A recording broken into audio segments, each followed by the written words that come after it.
Halo, Assalamualaikum. Selamat malam semuanya. Izinkan saya berkenan kembali. Saya Rehan dari K404. Untuk sesi kali ini kita akan membahas Microsoft Excel lanjut, yang dimana sesi sebelumnya kita sudah membahas Microsoft Excel dasar atau fundamentals. Mudah-mudahan saya harap untuk sesi kali ini bisa berguna untuk pembelajaran teman-teman ke depannya. Oke, mungkin langsung saja kita masuk untuk materinya.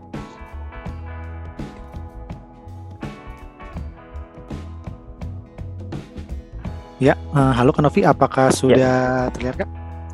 Ya, sudah terlihat Kak Rian. Oke, terima kasih Kak Novi. Mohon maaf Kak Rian, menyampaikan sedikit ke teman-teman.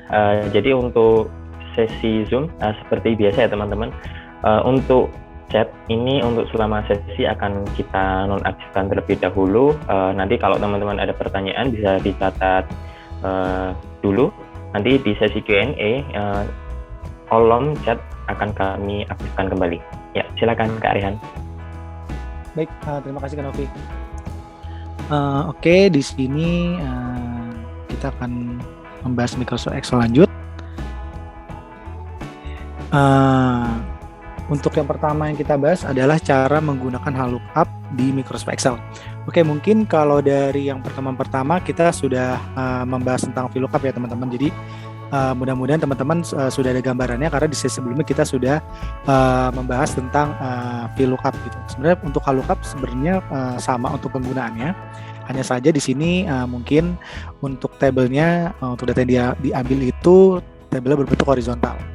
Oke, untuk VLOOKUP ini sebenarnya hampir sama kegunaannya seperti VLOOKUP. Fungsi ini bisa mengambil atau membandingkan data dari tabel yang lain, tapi tetap harus ada referensi sel dan tabel atau kolom yang sama dari kedua tabel tersebut.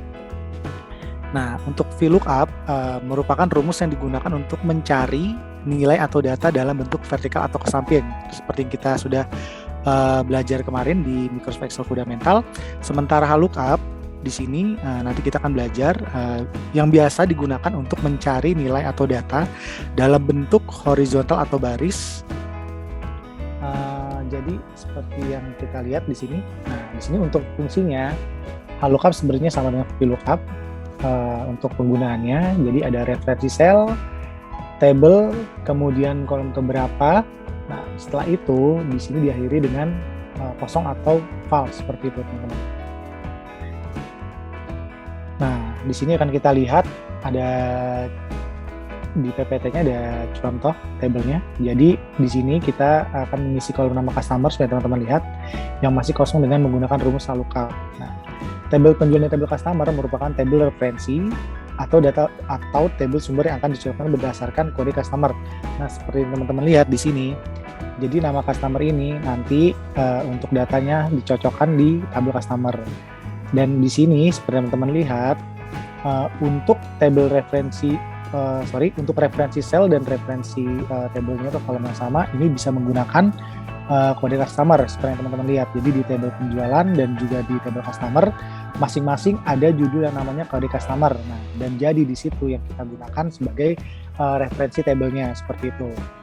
Nah, jika teman-teman menemukan bentuk tabel seperti ini, seperti teman-teman lihat tabel customer seperti ini, teman-teman bisa menggunakan rumus VLOOKUP ya. Jadi untuk judulnya itu adanya di samping ya, berbentuk baris. Kalau VLOOKUP itu kan seperti yang di atas. Nah, itu adalah kalau teman-teman ingin mengambil data yang horizontal atau tabel seperti ini yang terlihat seperti di contoh tabel customer ini. Seperti itu. Nah, jadi nanti akan seperti ini untuk hasilnya. Teman-teman gak usah pusing dulu, nanti akan kita demokan juga. Ini sebagai contoh saja. Oke, sekarang kita mulai mungkin ke presentasinya. Di sini bisa teman-teman lihat ada nama customer ya. Di sini ada tabel customer. Nah, kita akan mengisi nama customer mengisi di tabel penjualan ini, mengisi menggunakan tabel customer. Caranya sama seperti dengan VLOOKUP. Jadi sama dengan VLOOKUP. Nah, di sini untuk referensi selnya kode customer. Oke, kemudian titik koma seperti yang kemarin saya jelaskan untuk titik koma dan koma tergantung dari format Excel teman masing-masing. Nah, setelah itu kemudian di sini referensi selnya. Nah, kode customer kita cocokkan di kedua table yang sama. Di sini adalah kode customer, kemudian kita tarik ke kanan.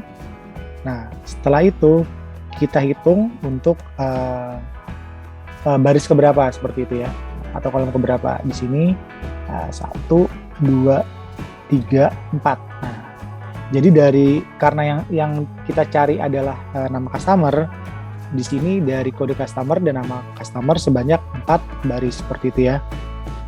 Setelah itu, setelah sudah mengunci tabelnya, kita tekan F4. Jangan lupa teman-teman di sini untuk range-nya agar tidak berpindah seperti itu. Nah, setelah itu di sini kita tulis angka 4 karena yang dicari adalah nama customer. Jadi dari kode customer ke nama customer itu sebanyak 4 baris ya. Jadi kode customer, alamat, jenis kelamin, dan nama customer. Nah, setelah itu titik koma lagi. Nah, diakhiri dengan kosong seperti ini, tutup kurung lalu enter. Nah, kemudian datanya sudah bisa terambil ya teman-teman, bisa teman-teman lihat. Di sini datanya sudah terambil. Nah, jadi untuk penggunaan dari HLOOKUP sendiri cukup mudah teman-teman ya. Nah, mungkin bisa saya ulangi sekali lagi di sini untuk penggunaannya. Ini sama dengan HLOOKUP. Kemudian di sini referensi tabelnya, kode customer, titik koma, referensi selnya atau tabel yang sama. Setelah itu kita blok ke kanan. Setelah itu baru kita blok sampai bawah, sampai data yang ingin kita cari. Kemudian F4. Setelah itu kolom atau baris keempat dan angka kosong. Nah, setelah itu bisa di enter lalu bisa diklik 2 kali seperti ini atau di drag seperti ini teman-teman. Nah, jadi seperti itu. Jadi sebenarnya cukup mudah ya untuk HLOOKUP ini, sama seperti VLOOKUP, cuman yang membedakan hanya tabelnya saja gitu, seperti tabel yang akan digunakan seperti itu ya teman-teman. Oke, mungkin jadi saya ulangi lagi di sini untuk perbedaannya antara VLOOKUP dan HLOOKUP. Jadi untuk VLOOKUP merupakan rumus yang digunakan untuk mencari nilai atau data dalam bentuk vertikal atau ke samping. Nah, sementara HLOOKUP yang telah kita pelajari ini biasa digunakan untuk mencari nilai atau data dalam bentuk horizontal atau baris seperti ini teman-teman ya. Jadi yang membedakan adalah judulnya seperti ini. Oke, cukup mudah ya. Akan saya lanjutkan untuk materi selanjutnya. Ya, untuk materi selanjutnya kita akan membahas mengenai index match. Nah, sebenarnya apa sih untuk kegunaan fungsi dari index match ini? Jadi untuk fungsi index match ini sebenarnya hampir sama dengan VLOOKUP teman-teman. Akan tetapi fungsi VLOOKUP tidak bisa mengambil data di sebelah kiri. Nah, sesederhananya adalah VLOOKUP tidak bisa mengambil data ke sebelah kiri sesuai dengan data yang dicari. Nah, jadi VLOOKUP hanya bisa berjalan ketika kolom referensi ada di paling ujung kiri dan data yang dicari ada di sebelah kanan seperti itu. Nah, jadi di sini kan saya jelaskan dulu PowerPoint-nya. Nah, jadi dari tabel contoh di bawah ini kita akan mengisi kolom nama customer seperti teman-teman lihat yang masih kosong dengan menggunakan rumus index match. Nah, di sini ada tabel penjualan dan juga tabel customer yang merupakan tabel referensi atau tabel sumber yang akan dicocokkan berdasarkan kode customer. Nah, seperti yang teman-teman lihat di sini, jadi ada nama customer di sini. Nah, kalau VLOOKUP itu jadi kode customer-nya ini VLOOKUP itu tidak bisa mengambil data yang ada di sebelah kiri dari referensi tabelnya seperti itu. Bisa teman-teman lihat di sini. Nah, untuk fungsinya sendiri untuk index match cukup mudah teman-teman. Nah, di sini karena menggunakan fungsi index match yang pertama adalah index. Nah, pada saat teman-teman menggunakan fungsi index, nah di sini teman-teman hanya perlu mencari data atau nilai yang akan diambil datanya seperti itu ya. Jadi ketika teman-teman menggunakan rumus indeks, teman-teman hanya perlu mencari data yang ingin diambil seperti itu. Nah, kemudian di sini untuk match adalah teman-teman hanya tinggal mencocokkan kedua referensi tabelnya. Misalnya di sini kode customer. Nah, jadi harus ada yang sama nih jika ingin menggunakan rumus index match ini. Jadi ketika teman-teman menggunakan fungsi match ini, teman-teman langsung bisa mengacu pada kolom atau tabel yang sama. Kalau di sini contohnya adalah kode customer seperti itu. Oke, kemudian di sini langsung saja akan saya demokan untuk fungsi index match.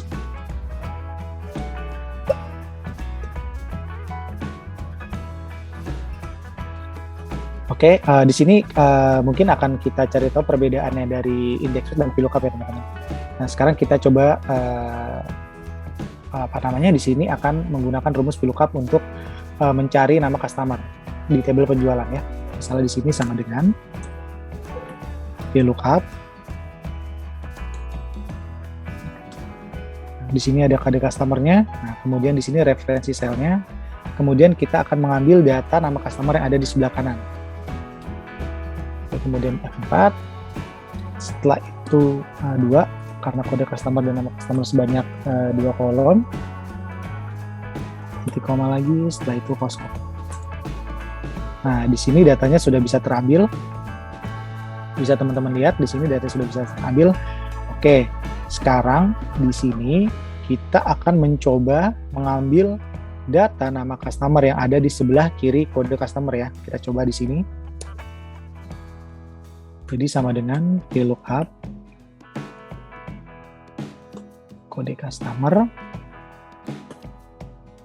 kemudian kita blok sampai bawah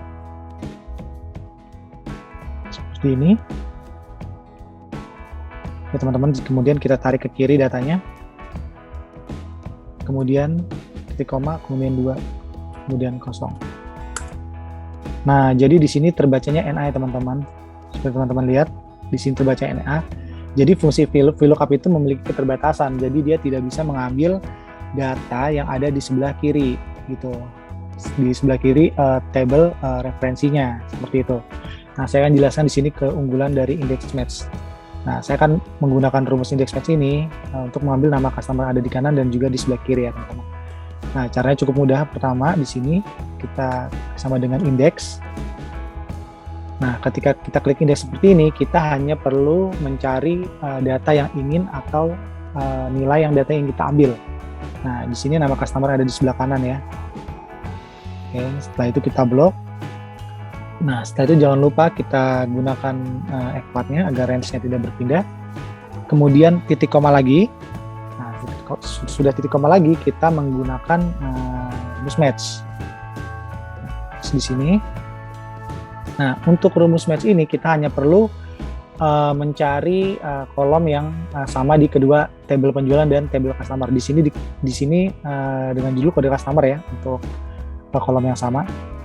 Nah, seperti ini kita blok, kemudian F4, titik koma, kemudian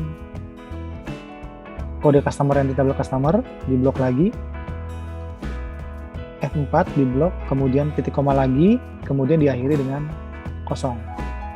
Nah, di sini jangan lupa harus menggunakan tutup kurung sebanyak 2 kali ya, karena kita menggunakan fungsi index dan juga match seperti itu. Setelah itu kita enter. Nah, seperti ini datanya sudah terambil ya teman-teman. Nah, seperti yang teman-teman lihat di sini, datanya sudah bisa terambil untuk fungsi index match ini. Oke, sekarang kita coba untuk mencari ngambil nilai data yang ada di sebelah kiri kode customer ya. Nah, fungsinya sama dengan index. Oke, kemudian data yang ingin diambil di sini di nama customer yang paling ujung. Kemudian F4, titik koma lagi. Setelah itu kita klik match. Nah, match di sini seperti yang tadi sudah saya jelaskan, cukup mencari kedua tabel yang sama, kedua kolom yang sama maksud saya, sorry. Di sini yang sama adalah kode customer F4 dan ini juga kode customer. Lagi, kemudian titik koma dan diakhiri dengan 0, kemudian untuk kurung 2 kali. Nah, seperti yang teman-teman lihat di sini, datanya dapat terambil ya. Jadi itu keunggulan dari fungsi index match ya. Jadi fungsi index match ini sebenarnya lebih mobile pada fungsi VLOOKUP seperti itu ya. Oke, mungkin akan saya jelaskan kembali untuk index match ini. Jadi untuk index match ini kegunaannya sebenarnya hampir sama dengan VLOOKUP, akan tetapi fungsi VLOOKUP tidak bisa mengambil data yang ada di sebelah kiri seperti itu ya teman-teman. Nah, mungkin cukup mudah untuk penggunaan dari index match ini. Oke, kemudian kita lanjutkan ke pembahasan selanjutnya. Ya, di sini kita akan membahas cara menggunakan remove duplicate. Di sini apa sih kegunaan fungsi remove duplicate? Remove duplicate ini sebenarnya sering juga digunakan dalam Microsoft Excel, teman-teman. Jadi fungsi ini digunakan untuk menghapus data atau nilai di kolom yang sama.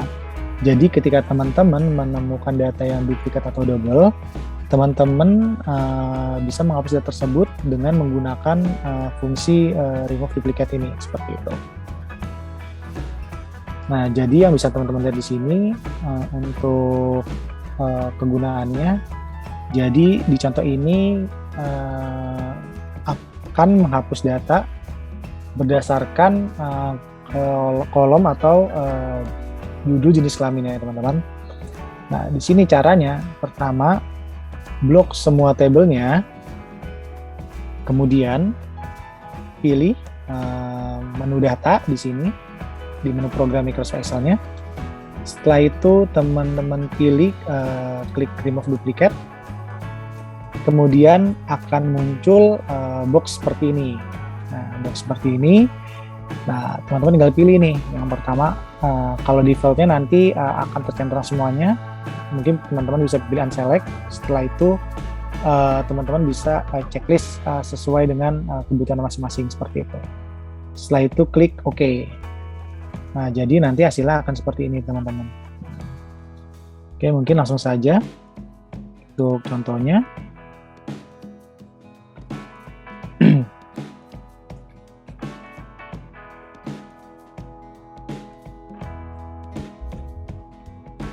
Ya, misalnya di sini bisa teman-teman lihat di sini ada tabel. Kita akan mencoba berdasarkan tipe pelanggan ya. Oke, pertama kita blok semua tabelnya.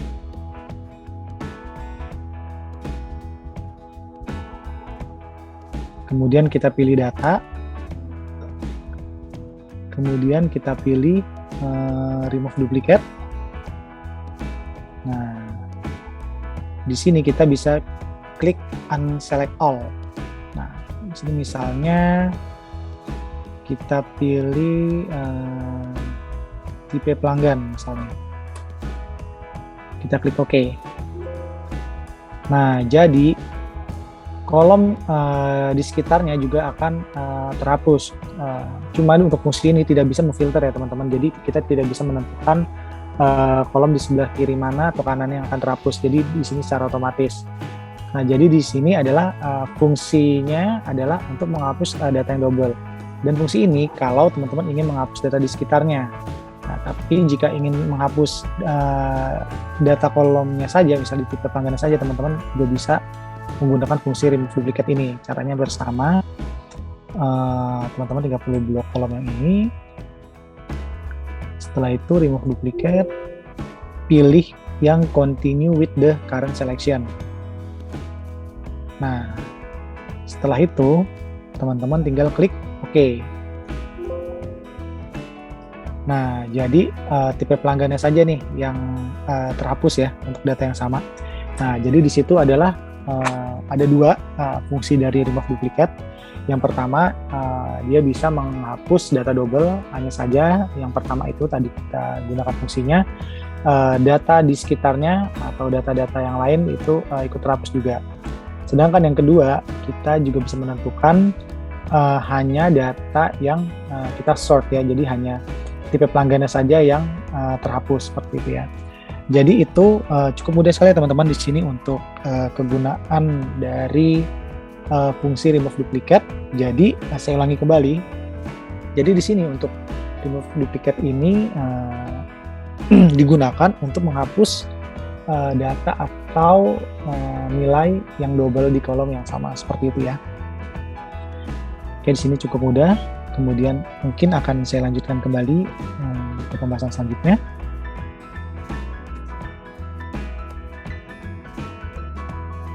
Oke, di sini selanjutnya kita akan membahas calculate field ya.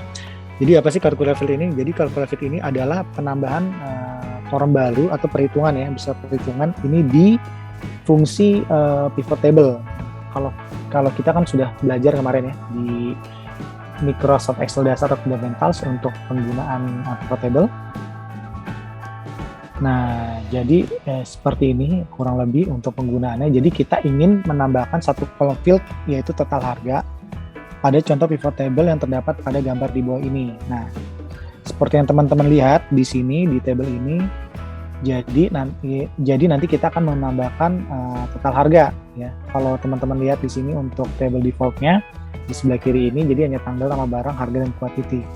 Jadi tidak ada total harga. Nah, kita ingin menambahkan kolom baru total harga itu di fungsi pivot table seperti itu. Oke, kemudian di sini langsung saja kita demokan ya untuk penggunaannya.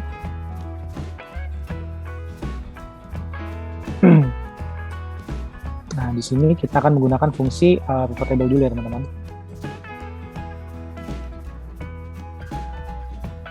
Oke, pertama kita pilih menu program insert, kemudian pivot table.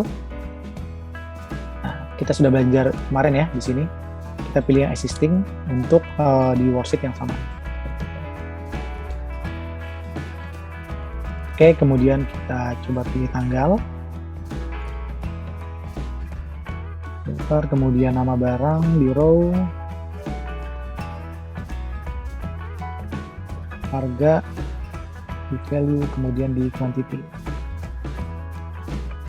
Nah, di sini seperti yang teman-teman lihat, kita akan mencoba menambahkan kolom baru di fungsi pivot table seperti itu ya. Nah, di sini caranya adalah kita klik pivot table analyze. Di sini pivot table analyze. Cuman perlu teman-teman perhatikan di sini, untuk pivot table analyze ini hanya muncul ketika teman-teman mungkin kursornya diletakkan di pivotnya ya. Jadi jika di luar seperti ini, fungsinya tidak akan berjalan seperti itu. Jadi teman-teman harus meletakkan atau taruh di sel yang ada pivot table-nya. Oke, saya lanjutkan. Kemudian pivot table analyze di sini. Kemudian setelah itu pilih field, items, dan sets. Pilih calculate field. Nah, di sini ada namanya name dan formula. Nah, name ini adalah nama judulnya. Karena tadi kita ingin menambahkan total harga, kita coba di sini berikan judul total harga. Total harga. Nah, setelah itu formulanya adalah di sini teman-teman cukup klik di field sini, klik harga, kemudian insert field. Nah, setelah itu kita kalikan. Di sini untuk perkaliannya di sini secara manual teman-teman. Jadi shift dan angka 8. Jadi tanda bintang seperti itu ya. Jadi shift dibarengi dengan angka 8. Nah, setelah itu tanda seperti ini, quantity-nya diklik, setelah itu insert field. Nah, setelah seperti ini, teman-teman klik add. Nah, setelah teman-teman klik add dan add-nya menjadi modify seperti ini, akan ada di fields ini tambahan kolom baru yaitu total harga. Nah, kalau sudah seperti ini tinggal kita klik OK. Nah, jadi di sini sudah muncul ya teman-teman untuk total harganya. Tapi untuk fungsi calculate ini dia tidak mempengaruhi si table masternya. Seperti itu. Jadi hanya di table pivotnya saja seperti itu ya teman-teman. Nah, di sini sudah ada penambahan kolom barunya. Nah, jadi seperti itu untuk penggunaan calculator fit ya. Jadi ada penambahan kolom baru di pivot table. Oke, mungkin akan kita coba lagi ya teman-teman di sini. Misalnya kasusnya kita tambahkan dengan potongan sebanyak 10% misalnya. Untuk fungsinya sama kayak tadi. Pivot table analyze. Nah, di sini klik pilih field item dan sets. Kemudian calculator field. Nah, di sini misalnya untuk tabel tambahan berikutnya kita berikan judulnya di sini PPN misalnya. Nah, untuk formulanya di sini adalah total harga misalnya dibagi 10 seperti itu, 10% ya. Kemudian add. Nah, kita klik OK. Sini sudah muncul ya teman-teman, bisa teman-teman lihat di fields-nya ada PPN. Setelah muncul kolom baru di field-nya, kita klik OK. Nah, jadi di sini ada PPN-nya sebanyak 10% ya teman-teman, bisa teman-teman lihat di sini. Nah, jadi seperti itu ya untuk kegunaan atau fungsi dari calculator field. Dan untuk calculator field ini hanya bisa digunakan untuk formula ya teman-teman, jadi tidak bisa menambahkan secara misalnya judul baru atau kolom baru secara input manual gitu. Jadi di sini hanya bisa berjalan ketika menggunakan rumus formula. Yang bersifatnya itu mungkin perhitungan ya, seperti itu teman-teman. Oke, mungkin kita lanjut lagi ke materi selanjutnya. Nah, di sini kita akan coba membahas what if analysis. Nah, apa sih kegunaan dari what if analysis ini? Jadi, kegunaan untuk fungsi ini dapat menghitung nilai awal yang nilai akhirnya sesuai dengan yang kita inginkan, seperti itu. Nah, di sini bisa teman-teman lihat dalam kasus ini kita akan mencoba mencari tahu nilai UAS yang dibutuhkan pada tabel Excel di bawah ini. Nah, mungkin saya ilustrasikan seperti ini teman-teman. Misalnya dari contoh tabel berikut ini, bisa teman-teman lihat terdapat nilai siswa yang dimana terbagi menjadi 4 nilai. Di antaranya adalah nilai kuis, bisa teman-teman lihat ada 65, kemudian nilai tugas 70, nilai UTS-nya 55, dan di sini nilai rata-ratanya adalah 63, sedangkan nilai UAS-nya belum diketahui. Nah, dan saat ini siswa tersebut memiliki nilai rata-rata 63 teman-teman, yang didapat dengan menggunakan rumus average ya. Jadi sebelumnya dirata-ratakan dulu nih, dari sel E5 ke E8 seperti itu, bisa teman-teman lihat. Kemudian padahal misalnya kita ilustrasikan, untuk lulus setidaknya minimal harus memiliki nilai 65. Tetapi karena siswa tersebut belum mengikuti UAS yang bisa menambah nilai rata-rata, untuk itu kita bisa menggunakan fungsi goal-seek ini untuk mencari tahu nilai yang harus didapat di UAS agar siswa tersebut bisa dinyatakan lulus. Jadi seperti itu teman-teman ya. Jadi kita akan mencari tahu nih kira-kira berapa sih nilai UAS-nya yang dibutuhkan agar si siswa ini bisa lulus, seperti itu. Nah, caranya cukup mudah. Di sini teman-teman pilih data, di program menunya dipilih data. Setelah itu pilih klik what if analysis, kemudian pilih klik goal-seek. Nah, setelah itu akan muncul box 3 seperti ini teman. Jadi ada set cell, to value, dan by changing cell. Nah, di sini perlu teman-teman perhatikan, untuk set cell ini harus diisi dengan sel yang berisikan rumus. Nah, seperti itu. Nah, untuk value-nya dikarenakan kelulusan minimal 65, maka kita ketik dengan angka 65 ya. Jadi diketik manual 65. Nah, sedangkan untuk by changing cell-nya di E8 ini teman-teman hanya perlu klik kursornya di sel yang ingin dicari datanya. Dan setelah itu klik OK. Nah, bisa teman-teman lihat di sini hasil yang muncul nanti adalah nilai 70. Jadi untuk setidaknya untuk lulus harus membutuhkan nilai 70 seperti itu teman-teman. Nah, mungkin langsung saja kita coba contohnya, demonya. Di sini.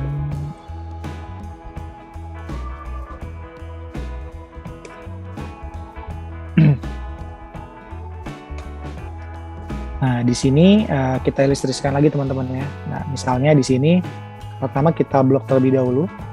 Di sini di nilai rata-rata kita berikan rumus perhitungan dulu. Jadi sama dengan average. Nah, kita blok seperti ini dulu sampai dengan di UAS. Setelah itu klik enter. Nah, nilainya di sini nilai rata-ratanya adalah 55 ya teman-teman. Nah, kita akan mencari tahu nih kira-kira membutuhkan nilai berapa sih untuk UASnya agar siswa ini bisa lulus seperti itu ya. Cara seperti tadi, klik data. Setelah klik data, kemudian pilih what if analysis. Setelah itu pilih goal seek. Nah, di sini ada set cell, to value, dan by changing cell. Nah, seperti yang teman-teman lihat, di sini perlu diperhatikan untuk set cell ini harus berisikan rumus ya, seperti yang tadi sudah saya sampaikan di sini dengan nilai rata-rata karena sudah menggunakan rumus average. Nah, kemudian untuk value-nya karena nilai yang dibutuhkan adalah 65, jadi di sini kita klik manual 65. Nah, setelah itu untuk by changing cell-nya, di sini kita hanya perlu untuk menaruh kursornya di sel yang ingin dicari datanya. Di sini nilai UAS. Kemudian kita klik OK. Dia akan berjalan secara otomatis. Nah, hasilnya sudah didapat ya teman-teman. Jadi di sini adalah siswa ini harus setidaknya meraih nilai total 95 untuk mencapai kelulusan. Jadi seperti itu untuk fungsi what if analysis goal seek-nya. Kemudian di sini kita ilustrasikan lagi di sini untuk harga motor. Nah, misalkan kita ilustrasikan kita ingin melakukan kredit motor dengan biaya ilustrasi sebagai berikut ya. Di sini ada cicilan per bulannya yaitu sebanyak 1.500.000, kemudian 23 kali pembayaran. Harga motornya berapa sih? Di sini kita gunakan rumus perkalian ya. Jadi cicilan per bulan misalnya dikali 23. Nah, jadi harga motornya adalah Rp34.500.000. Nah, kita akan coba menggunakan rumus goal seek. Nah, misalnya di sini kita ingin tahu nih, misalnya kalau kita ingin tahu misalnya cicilan per bulannya misalnya 2.500.000 misalnya ya. 2.500.000. Nah, kalau misalnya cicilan per bulannya 2.500.000 kira-kira berapa kali pembayaran sih? Nah, di sini kita juga bisa mencari tahu dengan fungsi goal seek ini. Kita klik data, kemudian pilih what if analysis, goal seek. Setelah itu set cell-nya seperti biasa yang sudah ada rumusnya karena kita sudah menggunakan rumus perkalian tadi di harga motor. Kemudian untuk value-nya karena tadi harga motornya Rp34.500.000, tulis manual. Setelah itu by changing cell. Nah, di sini data yang ingin kita cari. Nah, seperti teman-teman. Jadi jika cicilan per bulannya 2.500.000, kita hanya perlu membayar sekitar selama 14 kali pembayaran. Seperti itu. Nah, misalnya kita juga pengen tahu nih, misalnya kita coba lagi di sini. Di sini misalnya kita mau cuman 8 kali pembayaran aja gitu misalnya ya. Kita ingin 8 kali pembayaran aja. Nah, kita juga bisa mencari tahu dengan fungsi goal seek ini. Jadi data, kemudian what if analysis, kemudian goal seek. Nah, set cell ini di harga motor. Kemudian value-nya Rp34.500.000. Kemudian cicilan per bulannya di sini ya, untuk di sel yang dicari datanya. Kemudian setelah itu klik OK.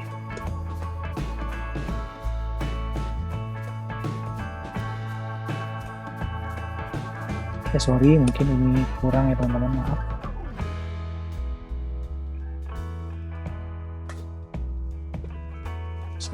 kita coba Goalseek. Di sini set cell-nya, value-nya 300. Oke, kemudian changing cell-nya di sini.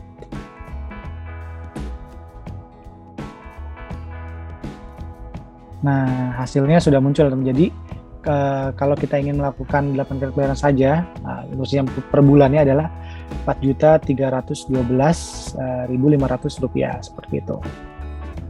Nah, jadi itu ya untuk kegunaan dari fungsi what if analysis Goalseek ini. Jadi fungsi ini dapat menghitung nilai awal yang nilai akhirnya sesuai dengan yang kita inginkan. Oke, mungkin kita lanjutkan ke pembahasan selanjutnya. Ya, di sini kita selanjutnya akan membahas tentang cara menggunakan validasi data ya. Jadi apa sih untuk kegunaan ini? Jadi fungsi ini, data validation ini adalah bisa membuat daftar atau list yang dimasukkan ke dalam sel. Jadi tidak perlu melakukan input data. Jadi sebenarnya untuk validation data ini adalah pembatasan data ya, atau hak akses teman-teman seperti itu. Nah, di sini bisa teman-teman lihat untuk contohnya. Nah, di sini ada validasi data. Untuk contoh kali ini, pertama teman-teman bisa blok semua sel di kolom yang ingin datanya ingin teman-teman validasi. Nah, di contoh ini C3 sampai dengan C9 seperti itu. Oke, kemudian, nah setelah itu teman-teman pilih menu program data. Setelah itu klik data validation. Nah, kemudian akan muncul box seperti ini dan teman-teman hanya perlu klik menu drop down-nya. Setelah itu klik atau pilih list. Dan setelah itu teman-teman klik OK dan akan muncul seperti ini. Nah, kemudian di sini di kolom source-nya teman-teman bisa melakukan input manual. Di sini sebagai contoh misalnya ada Toyota, Honda, Suzuki, Daihatsu, dan Nissan. Nah, kalau sudah seperti ini teman-teman bisa klik OK. Nah, nanti akan muncul seperti ini. Jadi kita tidak perlu melakukan input manual. Jadi bisa dipilih di menu drop down seperti itu. Oke, jadi ini karena keterbatasan waktu kita sudah sampai di penghujung acara. Mungkin Kak Rian bisa kasih closing statement untuk kelas Microsoft Excel lanjut. Ya, terima kasih Kak Novi. Ya teman-teman, terima kasih banyak karena teman-teman sudah meluangkan waktunya untuk bisa mengikuti sesi Excel lanjut di Camp 404. Saya harap mudah-mudahan untuk materi yang sudah saya sampaikan, mudah-mudahan bisa berguna untuk teman-teman ke depannya. Seperti itu kan, Novi. Baik, terima kasih Kak Rihan sudah menyampaikan materi pada malam hari ini, dan terima kasih untuk teman-teman semua yang sudah menyempatkan waktu. Semangat belajar di malam hari, meskipun di siangnya masih ada aktivitas. Semoga harapannya teman-teman bisa melanjutkan untuk program di Camp 404. Ini kita masih ada satu kelas lagi ya, jadi ada kelas VBA. Harapannya teman-teman bisa terus berproses, kemudian ujian akhir, dan di akhir teman-teman bisa mengklaim sertifikat. Baik, saya ucapkan terima kasih dan selamat malam teman-teman semua.